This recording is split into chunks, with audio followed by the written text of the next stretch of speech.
Hey, what's up, guys? I keep seeing people ask for a tutorial or newbie tips, so I thought I'd do one real quick. The first thing I would suggest for new players after you get done with the tutorial is hop into a combat trial. Here is your playground. This is where you can go to practice your guns, practice aiming, practice reloading. You want to be able to practice controlling your recoil and quick reloading. And obviously, one thing to keep in mind, each gun reloads differently, so you need to practice. So whichever guns you intend to use, just get used to it so it becomes muscle memory.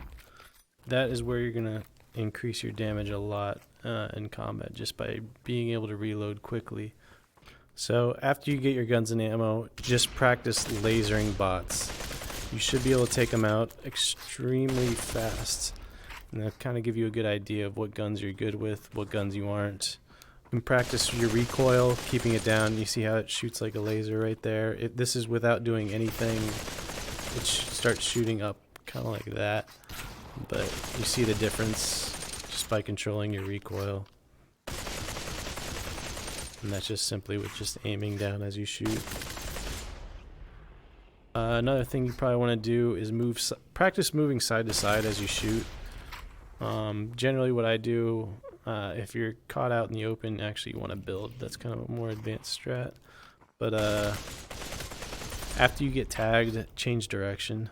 Like moving in a straight line is just like a dream for any player to just kill you extremely fast. But if you change direction with the bullet time in this game, they're going to start missing shots. Same thing with snipers. I see some people just moving in a straight line way too often. This one's actually unique to Vive. I'm not sure how Oculus is, but for Vive, I highly recommend changing your controller binding because the grip button is terrible. And for fast reloads, you want to make it your left trigger to grab your gun and reload. So you hop in here, manage bindings, edit binding for population 1, and just switch up your grip and your trigger.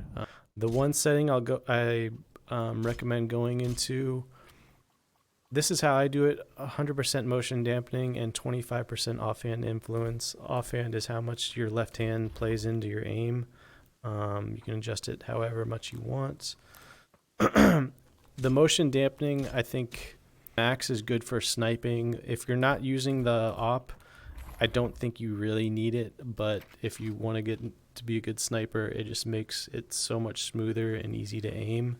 Or if I take off motion dampening, you'll kind of see it's now jittery as hell, immediately responsive, but depending on how your hand tracking is, it's going to make sniping a lot harder. If I'm not using the sniper, I don't feel like I need motion dampening, but for using the sniper, back to 100 it goes. Also, grip to toggle, that's my personal preference. Your basic load layout, assault rifles, medium to long range, snipers, long range obviously, pistols, medium range, shotguns, close range, submachine guns, close to mid range. Let's go through the guns real quick. What do they call this gun? MK18 is a 3-round burst gun. Definitely a long-range gun. AK, I should actually go the other way, but the AK is my personal favorite. I think it's probably the best gun in the game. It can be long-range. It can be close range, mid-range. It can kind of do it all, and it's 17 damage a shot. It's kind of ridiculous. I use the scopes on some guns. Some people just, if you put the gun away from your face, you'll see the targeting reticles come up. All the assault rifles, shotguns actually too, and some machine guns have better accuracy when you're two-handing, so you're going to want a two-hand. There's some things you'll want a one-hand for, where if you try to peek over a wall, this is kind of an advanced strat, you'll want a one-hand, and same thing with flying, one-handing obviously. So that was the AK. The CX4, I'm going to have to restart or get some AK ammo. Oh, there's some. CX4 is another long-range gun. Its damage, extremely accurate, but its damage is so slow and bad. I do not recommend it. Again, I guess it'd be good for one-handing scenarios, but if I'm going head up against someone and they have a CX4, I'm going to rock them just because their damage is terrible.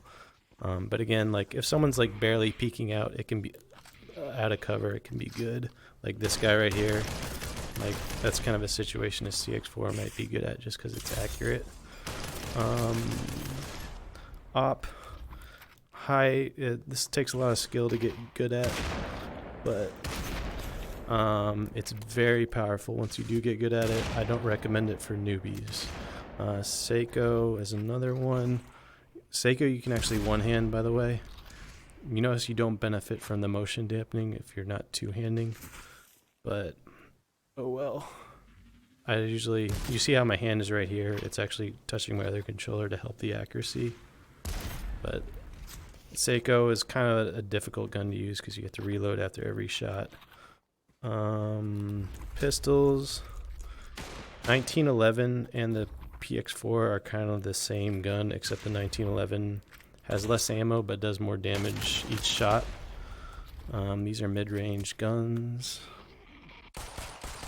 They're mid-range guns, highly accurate, but their damage per second is pretty low.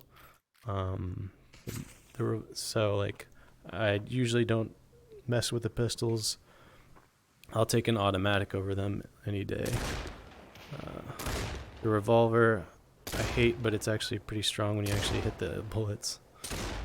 This is a bad showing by me, but yeah, revolver I'm not a big fan of just because it's really slow to shoot, but it's kind of like a Seiko almost that you don't have to reload.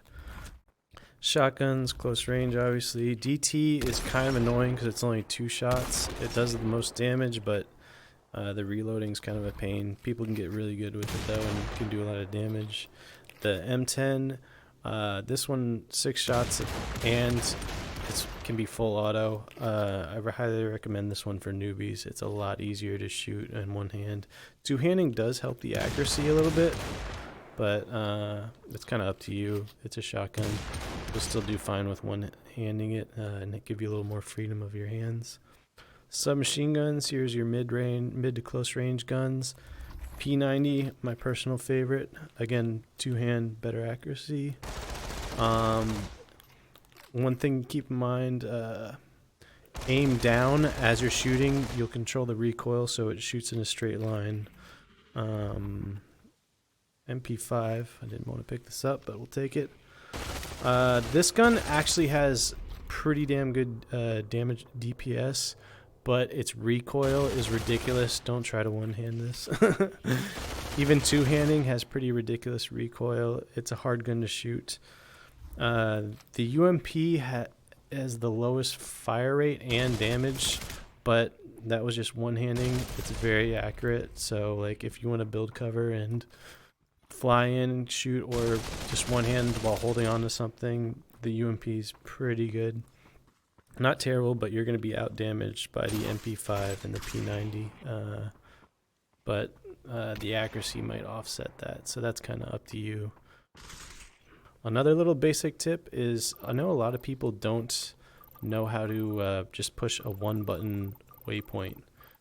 On my Vive, it's your right press up on your trackpad to do it. Oculus, it should be a different button, but you see how easy it is to make waypoints. Learn how to do that so you can tag where bots are and everything, or where the enemy is.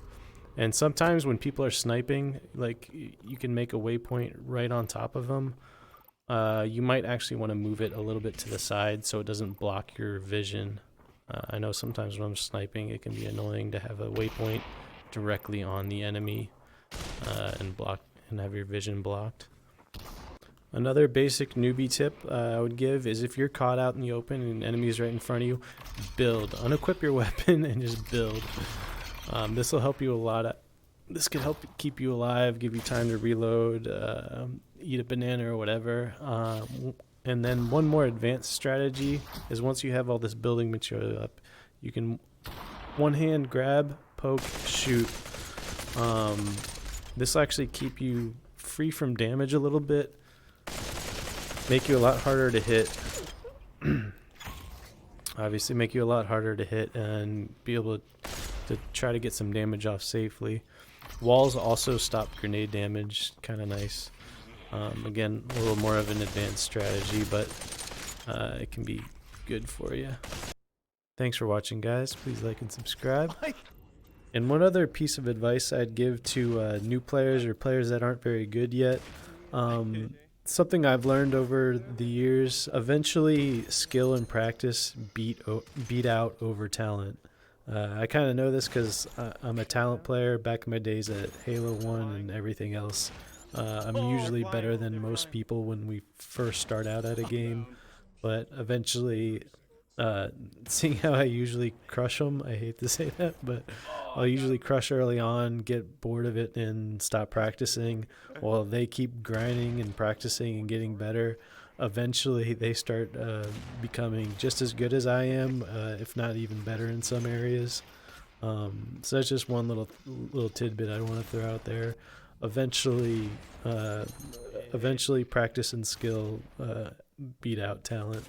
And that's not just in video games. I've seen it in I used to play hockey, and some of the better hockey players are just grind and play and practice a shit ton, even though they might not have been the most talented to start out with.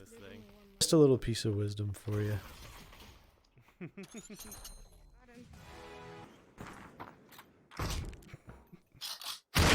Both in red.